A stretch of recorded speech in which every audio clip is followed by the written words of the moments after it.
buenos días. En el webinar de hoy vamos a hablar sobre la cuestión que plantea las ayudas para autónomos dictadas a consecuencia del COVID-19. Antes de empezar, me gustaría presentar a Julio Naveira, abogado en Naveira Abogados, decano del Colegio de Abogados de Mataró, enero 2012 a enero 2020, presidente del Consejo de la Abogacía Catalana en 2018 y vicesecretario de Servicios Jurídicos en CEGAE 2016 a 2020.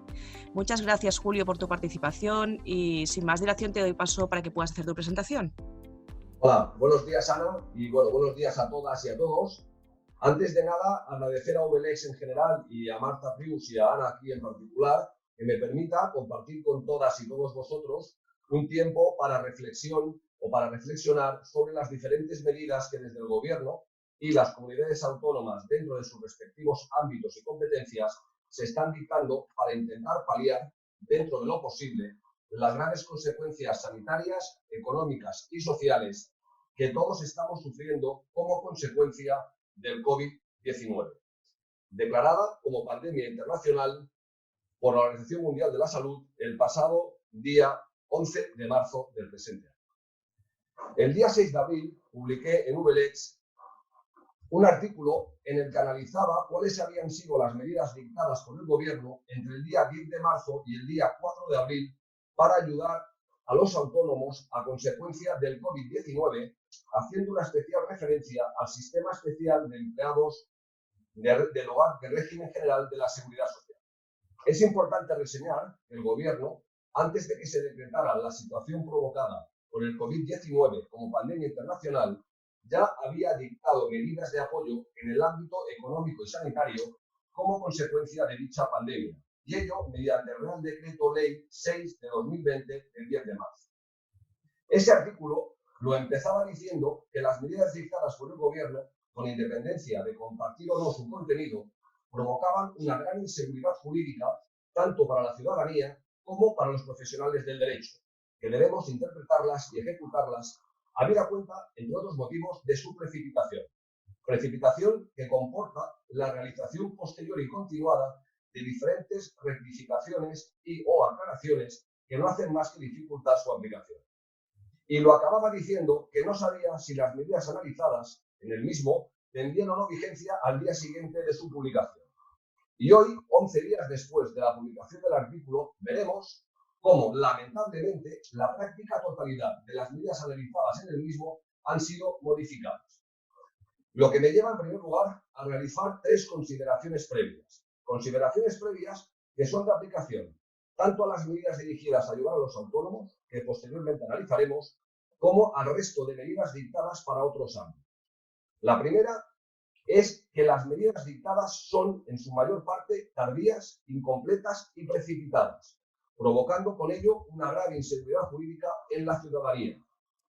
En segundo lugar, soy consciente de que en una situación como la actual no se puede exigir al Gobierno que acierte en todas sus decisiones, pero creo que es precisamente en una situación como la actual en la que debe exigirse al Gobierno la adopción de medidas contundentes, claras, coherentes y directas que doten de seguridad jurídica a la ciudadanía. Es decir, podremos compartir o no las medidas, pero todos debemos saber de forma clara cuáles son estas medidas.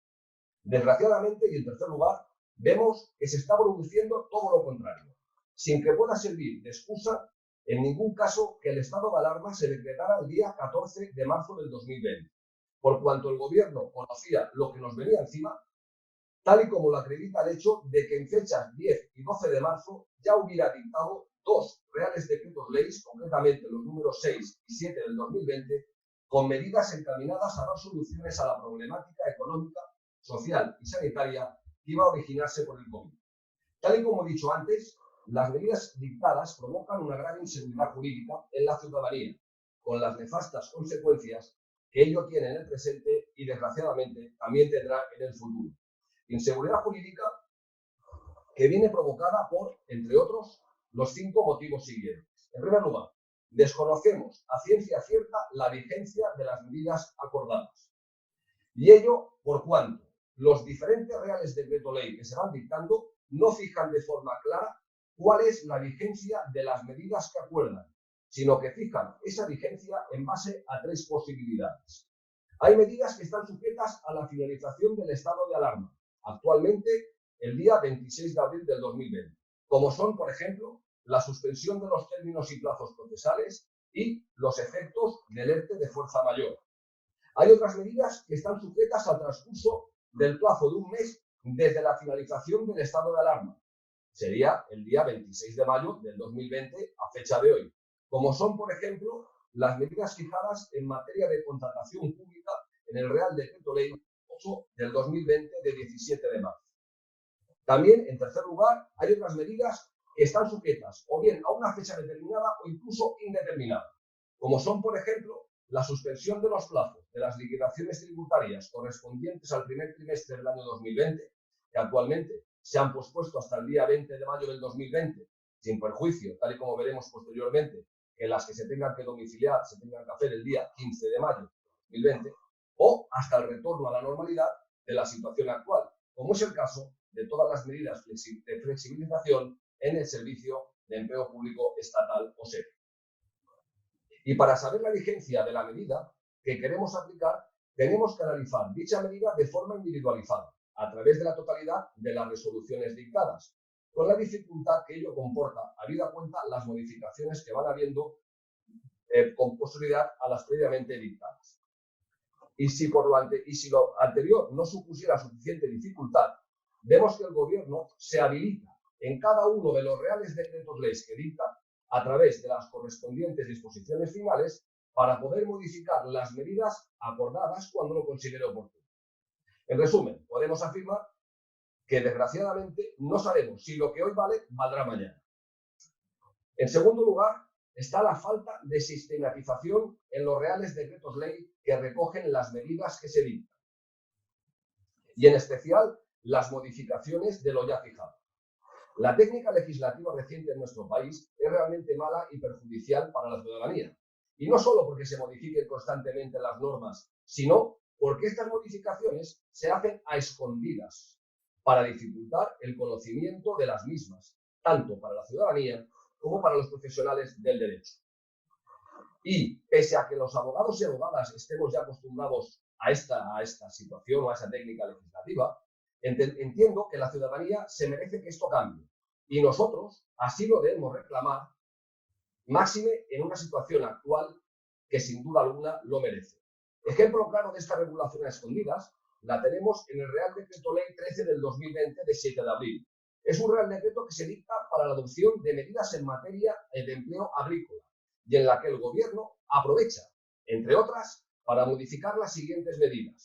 En primer lugar, modifica la consideración de enfermedad profesional la baja por ILT, por incapacidad laboral transitoria, por contagio de COVID-19, que se había fijado en el artículo 5 del Real Decreto Ley 6 del 2020 de 10 de marzo y que luego analizaremos.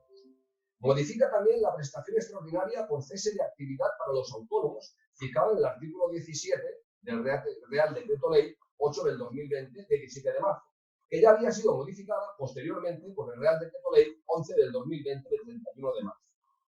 También modifica los conceptos de cotización por los que el autónomo puede solicitar el aplazamiento de pago de los seguros sociales, que se habían fijado el día 31 de marzo en el artículo 34.1 del Real Decreto Ley 11 del 2020. También la analizaremos posteriormente. Pero no se queda aquí, sino que también modifica la suspensión de los plazos administrativos que se habían fijado en el artículo 33 del Real Decreto Ley 8 del 2020 y se establece que la suspensión de los plazos de prescripción y caducidad de todos los procedimientos administrativos no afectan a partir del 9 de abril a los procedimientos derivados de cotizaciones a la Seguridad Social. Por tanto, vemos que en un Real Decreto Ley para una cuestión concreta se modifican términos genéricos para otras modificaciones o para otras medidas que afectan a la generalidad de la sociedad. En tercer lugar, son medidas incompletas en sectores especialmente afectados, como es el caso de los alquileres de los locales de negocio para los autónomos, que se ven obligados a cesar en su actividad. Ni una palabra existe en ninguno de los reales decretos leyes en relación a esta problemática, lo que va a provocar un incremento de litigios en el futuro ante el impago por fuerza mayor por parte del arrendatario, que alegará en su momento, y entre otras causas, la cláusula rebus sic stantibus, que la actual sentencia del Tribunal Supremo de 6 de marzo del 2020 regula de alguna manera la aplicación de dicha cláusula, siempre que sea de aplicación para los contratos de arrendamiento sujetos a la LAU o a la vigente Ley de Arrendamientos Urbanos. Lo peor que puede hacer el gobierno es hacer como si no pasara nada. Y esta elección es la que va a provocar estos problemas en el futuro. En cuarto lugar, también crea inseguridad jurídica el hecho de que sean medidas precipitadas. Y son medidas precipitadas porque hace que la ciudadanía no sepa a qué atenerse. Y se le obliga a dictar normas de subsanación y o aclaración. Por ejemplo, el 14 de marzo del 2020 se declara el estado de alarma y como actividades esenciales no están ni las clínicas veterinarias, pero sí están las peluquerías. El día 18 de marzo lo modifica, incorporando las clínicas veterinarias y excluyendo a las peluquerías. Y por otro lado, vemos que no es hasta el día 2 de abril del 2020 que incluye como servicios esenciales como los relativos a la atención y protección de la víctima de violencia de género. Por otro lado, el día 29 de marzo del 2020 regula el permiso retribuido y fija una hibernación para muchos trabajadores, entre otros aquellos que se dediquen a que estén trabajando o autónomos que tengan empresas de construcción. Permiso retribuido que, curiosamente, no afecta a los trabajadores de empresas que hacen obra pública. Pero al mismo tiempo permite que esos trabajadores puedan acudir el día 30 de marzo a su trabajo. Pero este desconcierto es tanto que el propio gobierno se ve obligado a dictar el mismo día 30 de marzo del 2020 dos órdenes para aclarar lo que regula el Real Decreto Ley 10 del 2020. Por un lado, está la Orden 307 del 2020, en la que especifica tanto las actividades excluidas de este Real Decreto Ley como que este no es aplicable a los autónomos, sino tan solo a los trabajadores asalariados. Y otra orden, en concreto la 305, en la que declara como servicios esenciales determinados alojamientos turísticos. Vemos también que el 11 de abril, por medio del Real Decreto 487 del 2020, se prorroga el estado de alarma y se levanta la hibernación para todos los trabajadores, incluidos los de la construcción. Pero deben volver de inmediato a rectificarse y dictar una orden ministerial el 12 de abril para excluir a los trabajadores de construcciones que trabajen en vecinos, que existan vecinos en las fincas. El Real Decreto Ley 8 del 2020, por otro lado, regula una moratoria para el pago de la deuda hipotecaria de vivienda, habitual, pero a los 14 días debe modificarlo íntegramente a través del Real Decreto Ley 11 del 2020, del 21 de marzo, para regular la misma moratoria tanto para la deuda hipotecaria como para la deuda no hipotecaria. En quinto y último lugar, la forma de regular las sanciones por el incumplimiento de las medidas que se acuerdan es de dudosa legalidad, como así lo hace constar la propia Abogacía del Estado en un informe de 2 de abril del presente año. Por otro lado, también se discute si el estado de alarma permite la adopción de muchas de las medidas que están dictando o si éstas se corresponden con el estado de excepción o sitio. Y lo que es peor es que esta inseguridad jurídica no solo la padeceremos ahora, sino que la padeceremos en el futuro por la litigiosidad que de la misma surgirá de la interpretación y aplicación de estas medidas tendremos en el futuro. Sentado lo anterior, vamos a analizar, o voy a analizar a continuación, una serie de medidas que no son todas las que hacen referencia a los autónomos, porque a estos también les son de aplicación las medidas fijadas en normativa laboral y de seguridad social, como es el tema de los ERTES. También les será de aplicación la petición de moratoria hipotecaria y no hipotecaria y la suspensión de las obligaciones de los contratos de crédito. La suspensión de los términos y plazos procesales también les son de aplicación. Las medidas establecidas en favor de los consumidores y usuarios también les son de aplicación en la medida que estos autónomos también sean beneficiarios de esta normativa y también les da aplicación aquellas medidas dictadas para garantizar la liquidez y la sostenibilidad de la actividad económica, en especial todo el tema de los préstamos. Pero sí que voy a analizar las mismas medidas que analicé en el artículo del día 6 de abril para ver la diferencia que ha habido en este tan corto lapsos de tiempo. La primera medida se trata de la suspensión de los plazos para la presentación y pago de las liquidaciones y autoliquidaciones tributarias correspondientes al primer trimestre del 2020 y el aplazamiento de pago de las deudas tributarias. En ese sentido, hemos de decir que el Gobierno se ha resistido hasta el último momento, concretamente hasta el mismo día 15 de abril, a suspender los plazos de presentación y pago de las liquidaciones correspondientes al primer trimestre del 2020. Desde el mismo momento en que el Gobierno dictó el primero de los reales decretos a consecuencia del COVID-19, es decir, el día 10 de marzo, con el Real Decreto Ley 6 del 2020, era perfecto conocedor de que la mayoría de los autónomos no podrían cumplir con sus obligaciones fiscales dentro del primer trimestre por cuanto las mismas debían realizarse entre el día 1 y el 20 de abril, siendo el plazo para domiciliar dichos pagos el día 15 de abril. El artículo 14 del Real Decreto Ley 7 del 2020 estableció, antes de la entrada en vigor del estado de alarma, la posibilidad de solicitar un aplazamiento de pago de las liquidaciones y autoliquidaciones que se deban presentar entre el día 13 de marzo y el 30 de mayo del 2020. Lo que significa que ya estaban dando por supuesto que se tendrían que pagar esas liquidaciones y establecía una posibilidad de aplazamiento, eso sí, en un plazo de 6 meses y sin devengo de intereses durante los primeros 3 meses. Los otros 3 meses sí que tienen que estar sujetos a ese tipo de intereses.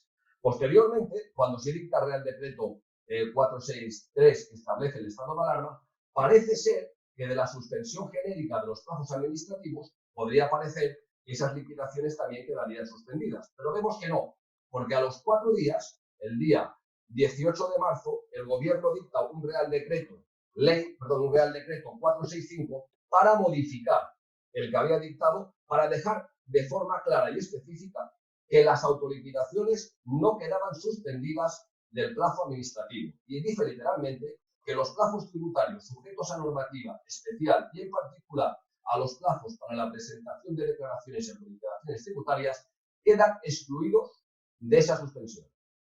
Claro, si todos sabemos que hay que pagarlo, el Estado lo que tiene que hacer, o el Gobierno lo que tiene que haber hecho era haber actuado antes o haber mantenido ese criterio inicialmente. Pero vemos que no, sino que en el Real Decreto Ley 14 del 2020 acuerda la extensión del plazo para la presentación de estos impuestos, no para todos los autónomos, solo para aquellos cuyo volumen de operaciones del 2019 no supere los 600.000 euros.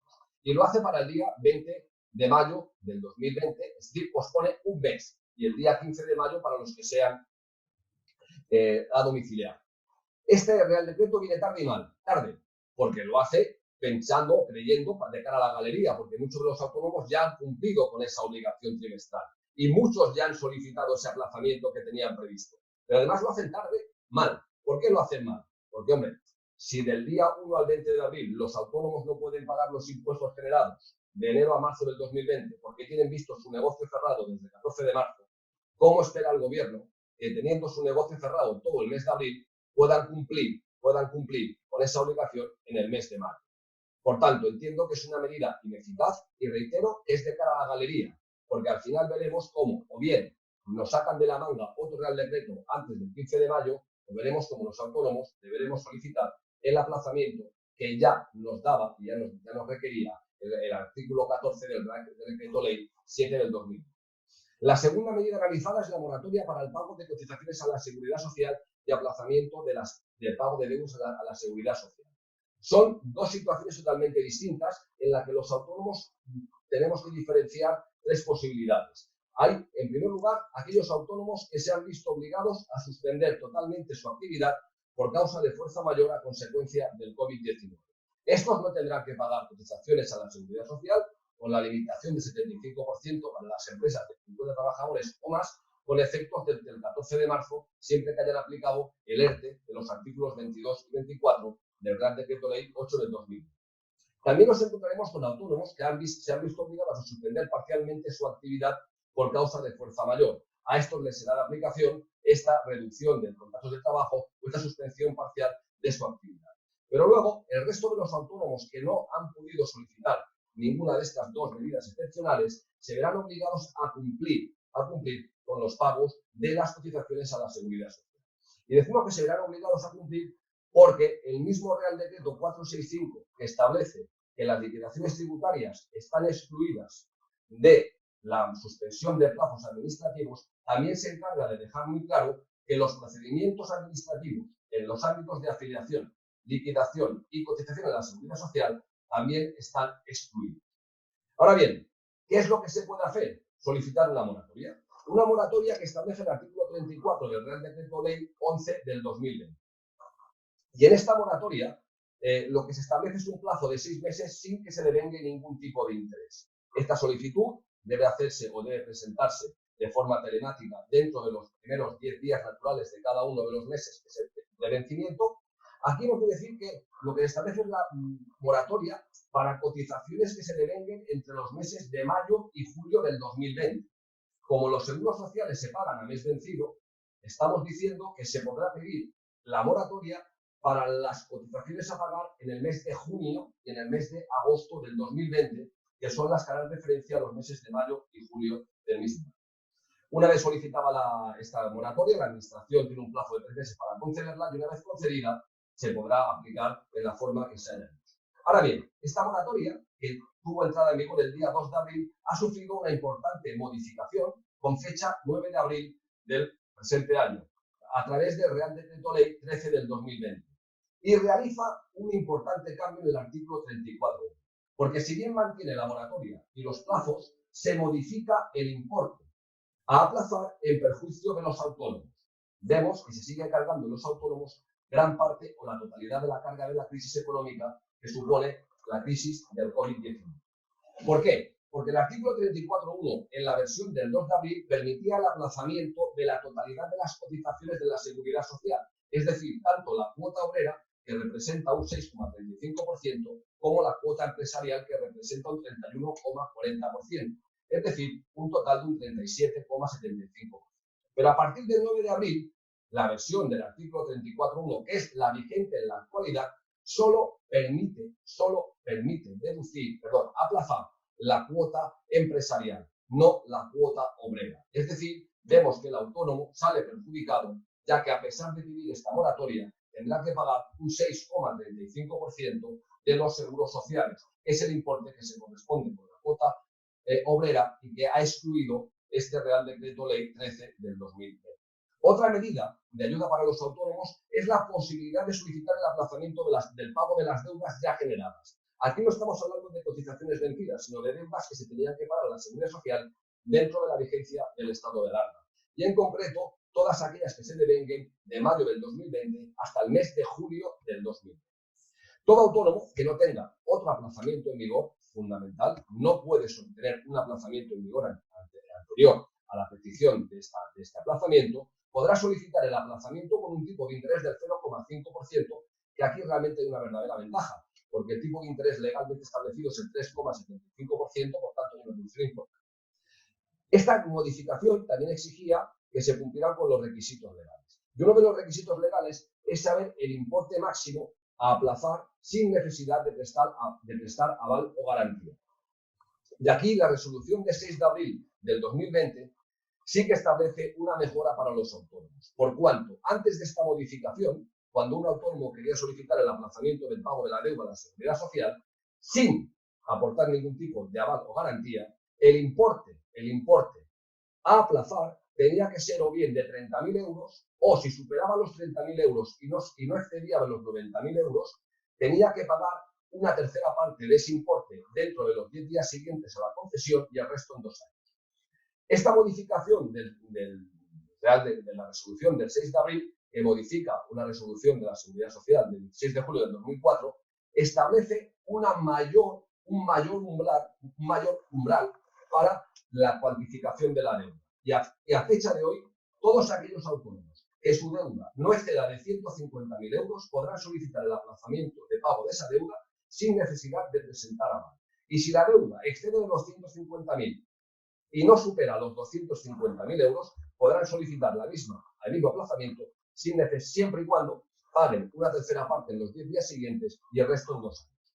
La tercera medida es la que hace referencia a una prestación extraordinaria por el cese de la actividad. Todos sabemos que todos los autónomos que se vean privados de ejercer su actividad porque han tenido que cerrar o que vean reducida su facturación a menos del 75%, pueden pedir esta prestación extraordinaria por cese de actividad.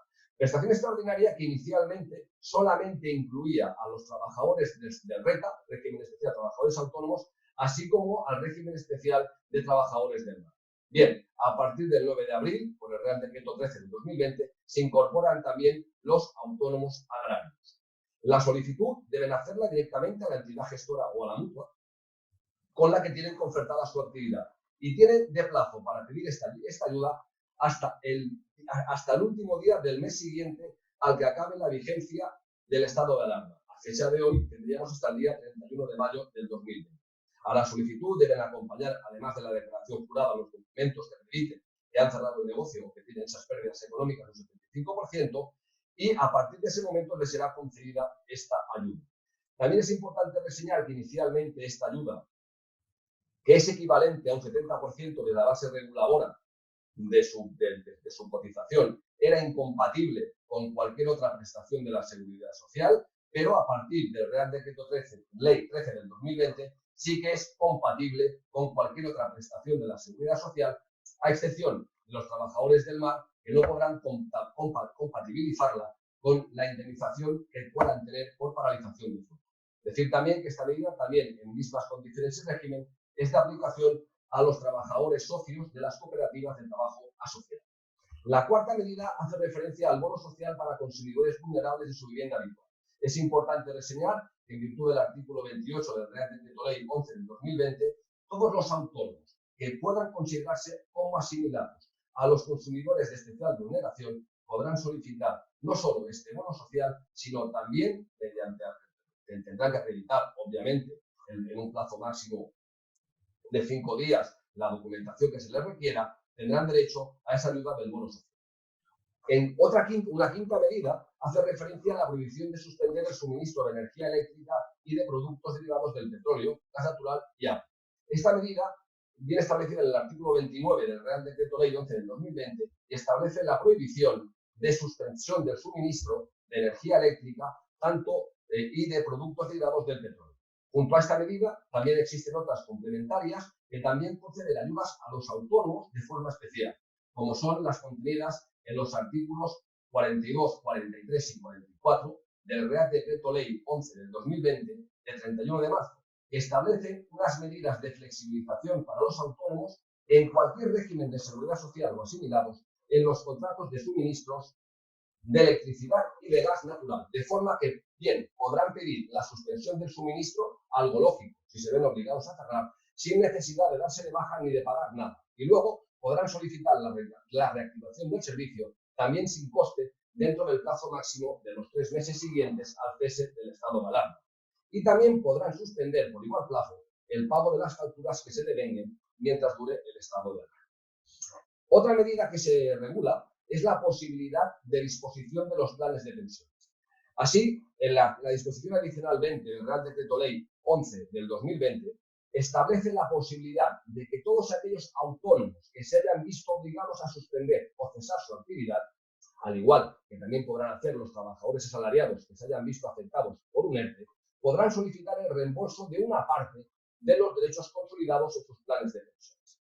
Parte que, como máximo, se tiene que corresponder con los ingresos netos estimados durante el tiempo que su negocio ha estado cerrado y que podrán solicitarlo hasta los 6 meses posteriores a la vigencia del estado de alarma que inicialmente está fijado en el Real Decreto 463 de 14 de marzo del 2020.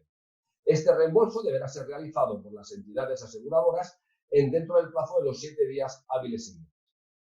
¿Es una medida buena? Sí, es una medida buena porque permite dotar de liquidez a los autónomos en momentos tan difíciles. Pero a mi juicio, es incompleta e injusta. ¿Por qué? Porque esta medida debería de ir acompañada de una exención en su tributación. Vemos que este reembolso de planes de pensiones por los autónomos, estos tendrán que tributar por esos planes de pensiones como si hubiera sido una recuperación normal. Y entiendo que no es justo ni coherente con la propia norma que lo establece que una persona que se ve obligada hoy a rescatar parte de sus ahorros futuros en un plan de pensiones por esta causa de fuerza mayor como es el COVID y que se había obligado a tributar por este reembolso, es lo que decía, no es ni coherente ni justo, porque ese reembolso no es para vivir mejor después de la jubilación, sino para subsistir dentro de este estado de alarma en el que nos encontramos. Por tanto, el gobierno aquí lo que debe plantearse es una exención de la tributación de estos reembolsos de los planes de pensiones que a consecuencia del COVID se puedan producir. La séptima medida que nos encontramos es la posibilidad de acogerse a la baja por ILT. Efectivamente, el artículo 5 del Real Decreto Ley 6 del 2020 de 10 de marzo estableció de forma excepcional que todas aquellas bajas de ILT de trabajadores autónomos, así como los asalariados, que fueran por contagio de COVID, tendrían la consideración especial de baja por accidente de trabajo o enfermedad profesional. La diferencia entre esta enfermedad profesional y la enfermedad común es únicamente únicamente y fundamentalmente, la base reguladora que el trabajador afectado de la misma cobra. En la enfermedad común y accidente no laboral es un 60% de la base reguladora desde el cuarto día hasta el día 20 y a partir del día 21 75%, mientras en la enfermedad profesional es del 75% desde el día 1 de la baja e incluso el convenio colectivo de la actividad puede mejorar dicho convenio. Siempre, como requisito, se exige que a fecha del hecho causante se sea dado de alta en la Seguridad Social. También, en el Real Decreto Ley 11 del 2020, se completó esta disposición para que aquellas personas que no pudieran salir de su domicilio porque está prohibido esa salida del domicilio para ir a trabajar por las medidas dictadas por el COVID, también pudieran acceder a esa baja por ILT, por enfermedad profesional, siempre que acompañaran un certificado del ayuntamiento de ese confinamiento y una declaración jurada de no poder ejercer su actividad telemática. Pero vemos que ambas situaciones, de forma flagrante, ese artículo, ese Real Decreto Ley 13 del 2020, de 9 de abril, vemos que se modifica. ¿Por cuánto? Por un lado, deroga de forma expresa lo dispuesto en la disposición adicional 21 del Real Decreto Ley 11 del 2020 en relación a la imposibilidad de salir de su domicilio. Es una medida grave, pero no tanto, dada la escasa incidencia que en la práctica podría tener. Lo que sí que es grave es que se deja sin efecto la asimilación automática de enfermedad profesional a la baja por ILT por COVID, ya que a partir de esa fecha, 9 de abril, solo tendrá esa consideración si se acredita que el contagio de la enfermedad lo ha sido trabajando. Así vemos que hay dos situaciones temporales. Una, las bajas por ILT COVID de 12 de marzo a 8 de abril, que tienen todas ellas de forma automática la calificación de enfermedad profesional. Pero las bajas que se produzcan por ILT a partir del 9 de abril solo tendrán esa consideración si se acredita de forma clara y expresa que han sido contagiados, que ese contagio se ha producido ejerciendo su actividad profesional. A mi juicio, es totalmente injusta esta modificación, ya que actualmente nos encontramos con mayor riesgo de contagio y vemos que a mayor riesgo de contagio, menos protección para los posibles contagiados. La última medida que había analizado era un repaso especial o un pequeño resumen del subsidio extraordinario fijado por falta de actividad para las personas integradas en el régimen del Sistema Especial de Empleados de Hogar, el régimen general de la Seguridad Social. Bueno, en ese sentido reseñar únicamente dos cuestiones, ¿no? La primera cuestión, que no es hasta el día 1 de abril del 2020 cuando el gobierno se acuerda de fijar una prestación para los empleados de hogar. Esto de por sí ya es grave. Es grave porque resulta que muchas de estas personas que se han visto obligadas, bien porque el empresario les ha despedido, bien porque, bueno, el empresario, por ejemplo, que el empleador, ¿no? El cabeza del hogar familiar ha decidido su despido de forma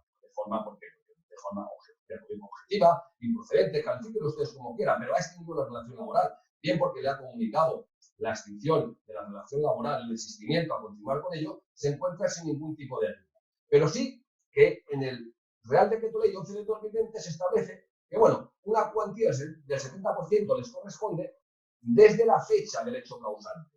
Por tanto, los empleados del hogar sí que podrán solicitar desde el día 14 de marzo o desde la fecha en que se hayan visto fuera de su trabajo esa prestación para ayudarles, esa indemnización, porque se han visto obligados, ¿sí?, a cesar su actividad, en una cuantía del 70% de la base reguladora, tal y como hemos dicho. Pero claro, esto es así, pero no es así. ¿Por qué? Porque el mismo Real Decreto establece que será el Servicio Público de Empleo Estatal el que establecerá en el plazo de un mes a partir de la entrada en vigor de ese Real Decreto, o sea, del 2 de abril, el procedimiento para la tramitación de estas solicitudes, que determinará los formularios, la tramitación y los plazos de presentación. En resumen, vemos que a fecha de hoy los empleados de hogar siguen sin poder solicitar esta prestación o sin poder solicitar esta ayuda. En definitiva, como en tantas otras ocasiones, lo que se ha hecho es tarde y mal. Tarde porque lo pueden solicitar con efectos retroactivos a partir del 2 de abril y mal porque a fecha de hoy aún no sabemos cuándo podrán solicitarlo ni de qué forma podrán solicitarlo. Y para acabar ya con esta presentación o esta exposición, decir que todas estas medidas que se conceden a nivel estatal pueden ser complementadas por las diferentes comunidades autónomas. ¿Por qué? Porque en el título competencial de cada uno de los reales decretos que establecen las diferentes medidas ya se habilita a las comunidades autónomas para que dentro de sus respectivas competencias y funciones puedan otorgar ayudas a los autónomos. En este sentido, ya manifestábamos en el artículo que la Generalitat de Cataluña establece una medida complementaria para los autónomos, limitados solamente a los trabajadores autónomos, personas físicas, por tanto, excluyen los trabajadores autónomos de sociedades mercantiles, de sociedades civiles privadas, de comunidades de bienes, cooperativas, aquellos que pertenecen a las sociedades laborales, los que sean miembros de sociedades, así como los autónomos no colaboradores, esos autónomos como los abogados, que no pertenecemos al RETA, pero sí que somos autónomos, también quedamos excluidos de esta ayuda de la Generalitat de Cataluña, y esas personas físicas podrán solicitar una ayuda que puede ir entre 200 euros y 2.000 euros en función de, perdón, entre 100 euros, he dicho 200, entre los 100 euros y los 2.000 euros, ¿vale? Que se importe que se calculara en función de la bien estimación objetiva por módulos o de sus beneficios que hayan dejado de obtener. En resumidas cuentas, con esto quiero decir que todas las comunidades autónomas pueden fijar medidas complementarias de ayuda económica para los autónomos. Y creo que con esto he dado una visión más o menos global a la situación de la ayuda de los autónomos en estas 8 medidas, que creo que son muy importantes, y reseñar que hemos visto que del día 4 de abril a fecha, bueno, del día 4 de abril, que es cuando redacté el artículo, al día 6 de abril, pues cuando se publica sábado a lunes, no hay ninguna modificación, pero del día 6 de abril al día 17 de abril, hemos visto como estas 8 medidas analizadas han sido todas ellas modificadas y la única que no se ha modificado es la que hace referencia a los empleados de hogar. Seguimos sin haberse establecido el procedimiento para solicitar esta ayuda. Muchas gracias, Julio, por esta interesante y clarificadora exposición. Ahora me gustaría trasladarte algunas de las preguntas que nos han hecho llegar para que nos des tu opinión muy brevemente. Sí. La primera pregunta, nos comentan que en tu exposición no has mencionado ninguna ayuda para aquellos autónomos que no puedan pagar el alquiler de sus locales de negocio. ¿Qué pueden hacer los que se encuentren en esta situación? Efectivamente, es que no la he mencionado porque, como he dicho, no existe ningún tipo de ayuda, ¿vale? Sí que he mencionado que es un error que el gobierno no haya regulado esta situación. Mi opinión personal es que el gobierno aquí hace una dejadez de funciones porque lo que tenía que haber hecho era regular algo. ¿Y por qué digo regular algo? Porque todos sabemos que los autónomos no podrán pagar los alquileres porque, por desgracia, ¿sí?, se ven obligados a cerrar su negocio. Si no pueden subsistir y tienen que pedir una ayuda excepcional, ¿cómo van a poder pagar sus alquileres? No podrán hacerlo. ¿Y esto qué implica? Que como no se regula nada, acabaremos en los tribunales. Decía que la inseguridad jurídica era tanto en el presente como en el futuro. ¿Y por qué iremos a los tribunales? Porque como los arrendatarios no pueden pagar, alegarán, entre otros motivos, o bien la cláusula rebus sic stantibus que he manifestado a lo largo de la conferencia, que establece que no puedo pagar por causa de fuerza mayor, o también podrán alegar la inhabitabilidad de la finca en virtud del artículo 26 de la LAO, entre otros motivos de oposición, ¿no? Pero los arrendadores dirán que no. Oiga, ¿tiene usted que pagar? ¿Por qué? Porque no está de aplicación la cláusula rebus sic stantibus, porque no está regulada en la LAO, y además, ¿sí?, porque no está de aplicación el artículo 26, porque no se trata de obras, sino que es un estado de emergencia. Y aquí veremos que cada juzgado, en función del caso concreto, dictaminará lo procedente. Es decir, veremos una judicialización de estos temas y una inseguridad jurídica motivada por la dejadez del gobierno al no regularlo. ¿Y qué tendría que haber hecho? Cualquier cosa, ¿no? Cualquier cosa con sentido y con coherencia, ¿no? Para mí, por ejemplo, ¿qué es lo que tendría que haber hecho? Hombre, tendría que haber regulado una moratoria en el pago de los alquileres de los locales de negocio, igual que hace con las viviendas. Tendría que haber regulado la posibilidad de un descuento de hasta un 50%, por ejemplo, en los importes de alquileres a los arrendadores, igual que se hace con las viviendas, para determinados supuestos, pero siempre, mucho cuidado, complementados con ayudas fiscales y económicas para los arrendadores. Lo que no se puede pretender es que sean los arrendadores los que carguen al 100% con esta problemática, que es lo que a lo mejor acaba pasando en los juzgados. Y esto que parece de ser, hombre, que ahora que el gobierno también ayuda a los arrendadores, bueno, es que el gobierno ya ha dictado una habilitación especial en los presupuestos generales del Estado a favor de las compañías suministradoras de los contratos eléctricos, por ejemplo, artículo 42 del Real Decreto Ley 11 del 2020. ¿Por qué motivo no establece una ayuda económica para los arrendadores? ¿Por qué motivo no establece una línea de crédito concreto para el arrendatario del local de negocio, igual que ha hecho con el arrendamiento de vivienda? Yo creo que en este caso lo peor que puede haber hecho el gobierno es no haber adoptado ninguna medida, porque esto lo que comporta y comportará en el futuro, por desgracia, es una agudización del problema y una mayor resaca o una mayor problemática a salir de esta grave crisis que nos ocupa hoy y que, por desgracia, la recuperación no será instantánea, sino que se tardará mucho tiempo. La siguiente pregunta, ¿pueden los autónomos solicitar un ERTE en las mismas condiciones que el resto de empresarios? Sí, sí. A ver, los autónomos son empresarios, por tanto, son personas físicas empresarias y a partir de ese momento están sujetos a cualquier tipo de opción de la seguridad social, como cualquier tipo de empresario. Por tanto, sí. Los autónomos, ya lo hemos explicado anteriormente cuando hablaba de los autónomos en relación al pago de las cotizaciones sociales, pueden solicitar tanto el ERTE de fuerza mayor regulado en el artículo 22, que es aquel ERTE en el cual se han visto obligados a cerrar el negocio, o bien porque su actividad ha sido suspendida, bien porque las medidas que se van decretando le impiden ejercer esa actividad, o bien la establecida en el artículo 23, de suspender o reducir su actividad como causa económica objetiva por consecuencia del COVID. Cualquiera de los dos para el autónomo tiene la misma, para el trabajador tiene la misma incidencia, porque el trabajador va a ir a cobrar el 70% del salario del SEPE sin que le afecte a su cotización, ¿no? Para el autónomo sí que es importante la diferencia entre el ERTE de fuerza mayor y el ERTE COVID, causa objetiva o económica.